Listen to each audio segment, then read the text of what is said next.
Aujourd'hui, on se retrouve pour cette 4e journée au Salon de l'Agriculture avec, au stand de la DRAF, une thématique générale qui ressort, qui est la lutte contre le gaspillage alimentaire. Donc, on retrouve Dorothée, qui est directrice du CREPAC. Donc, est-ce que vous pouvez nous présenter cette association ? Absolument. Donc, le CREPAC est une association qui œuvre pour la transition écologique en Nouvelle-Aquitaine. Nous sommes basés à Bordeaux, mais nous intervenons donc sur l'ensemble de cette belle et grande région. Nous avons plusieurs thématiques, dont œuvrer pour la transition écologique. Et effectivement, la lutte contre le gaspillage alimentaire est une de nos activités, mais nous n'avons pas que celle-ci. Nous travaillons aussi sur la prévention des déchets, sur les économies d'eau, sur la mobilité douce. Et donc, qu'est-ce que le CREPAC met en place au quotidien pour pouvoir lutter contre le gaspillage alimentaire ? Alors, donc, nous intervenons contre le gaspillage alimentaire à 2 niveaux. En tant que structure experte sur cette thématique, nous accompagnons des établissements à mettre en place des démarches anti-gaspi sur leur structure. Et nous avons également lancé en 2013 le réseau pour éviter le gaspillage alimentaire, donc, qui s'appelle Le Régal, en Nouvelle-Aquitaine. Et ce réseau-là a pour vocation de créer des synergies avec l'ensemble des acteurs de la chaîne alimentaire à l'échelle de la Nouvelle-Aquitaine. Vous travaillez donc sur ce sujet-là depuis 2013, vous me disiez. Le fait qu'en 2019, ça soit une thématique qui émerge et qui commence à faire débat, vous en pensez quoi, vous ? C'est très bien, on est satisfait. Ce réseau-là, on l'anime aussi parce qu'on a nos partenaires qui nous soutiennent. Et c'est parce que c'est un sujet qui est d'actualité, le grand public sans souci. Tout le monde est d'accord pour dire que ce n'est pas normal de gaspiller des denrées qui sont tout à fait consommables, surtout quand on sait qu'il y a tant de personnes qui ont du mal à se nourrir convenablement. Voilà, la lutte contre le gaspillage alimentaire est un des leviers pour lutter aussi contre la précarité alimentaire et aussi progresser vers une alimentation durable et de qualité. Merci beaucoup Dorothée. Donc on va rester au stand du DRAF qui va aussi nous permettre de rencontrer une nouvelle association qui est l'association Phoenix. On y va tout de suite. Donc on est toujours sur le stand de la DRAF et on retrouve Élise qui fait partie de la société Phoenix. Bonjour Élise. Bonjour. Qu'est-ce que c'est en fin de compte la société Phoenix ? Expliquez-nous. Alors, la société Phoenix, c'est un certain nombre de choses aujourd'hui.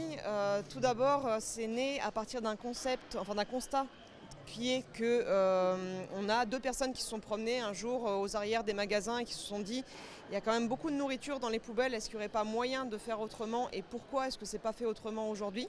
Et finalement, quand on cherche un petit peu, on a découvert que le gaspillage alimentaire, ce n'était pas un sujet si facile à traiter. Ce n'était pas si évident de lutter contre. Il y avait beaucoup de biais législatifs, juridiques, sanitaires, etc. Et qu'en fait, il y avait beaucoup de réticence à mettre en place des choses parce que c'était un petit peu vu comme un danger. Et vous proposez quoi, par exemple, concrètement comme solution dans l'accompagnement pour lutter contre le gaspillage alimentaire ? Alors comme solution aujourd'hui, on a notamment tout l'accompagnement dont je parlais qui est plutôt B2B, c'est-à-dire entreprise versus entreprise, qui va permettre de faire du coaching terrain sur de la formation, de l'accompagnement, de la mise en place de process vraiment concrets et de sécurisation juridique et réglementaire et administrative autour de par exemple du don alimentaire. Du don de produits tels des fruits et légumes ou du pain dur à des éleveurs ou à des personnes qui ont des animaux dans des bonnes conditions de sécurité. Tout ça dans le but en fait d'éviter le déchet alimentaire, y compris de chercher à réduire finalement la surproduction par réduire les commandes, réenvisager l'écolissage des produits et des choses comme ça. Mais on garde en numéro 1 en fait et en priorité le don aux associations d'aide alimentaire parce que vraiment aujourd'hui les associations sont en manque de denrées et on garde ce volet-là en priorité.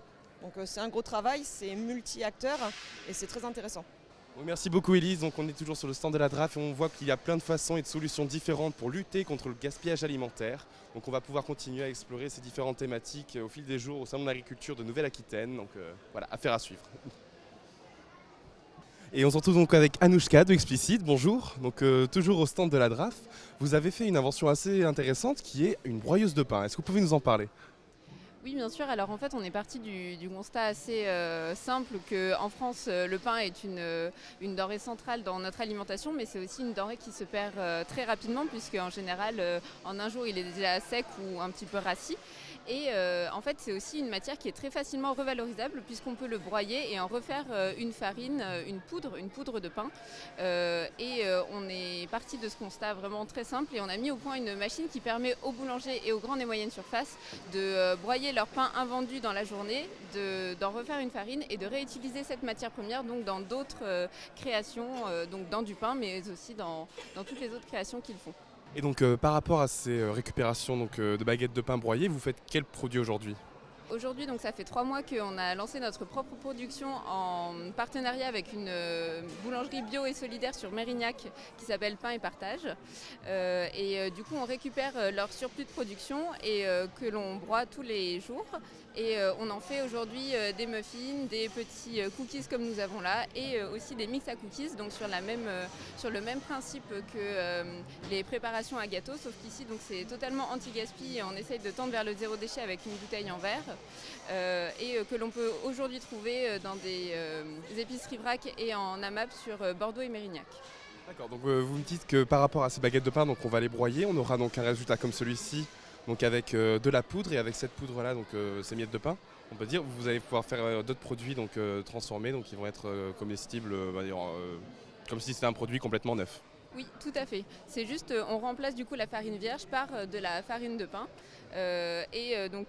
Par rapport à ces mix à cookies, il faut juste rajouter un œuf et du beurre et les façonner. Vous aurez des cookies comme cela. Donc vous avez lancé votre machine, votre propre production il y a 3 mois, mais vous l'aviez déjà proposé auparavant ?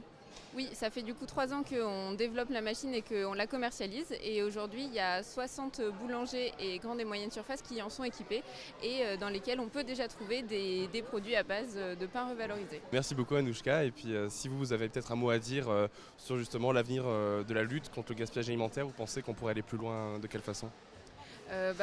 En tout cas sur le gaspillage de pain, c'est vraiment très simple. Chez vous, si vous avez un mixeur, ne jetez plus vos petits restes de pain, vos petits quignons qui restent sur le bord de la table, vous les mettez au mixeur et vous mettez ça dans toutes vos pâtes à tarte, etc. C'est vraiment super simple à utiliser, donc voilà, n'hésitez plus.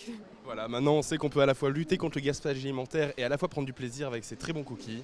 Pour l'instant, moi je vais passer à la dégustation.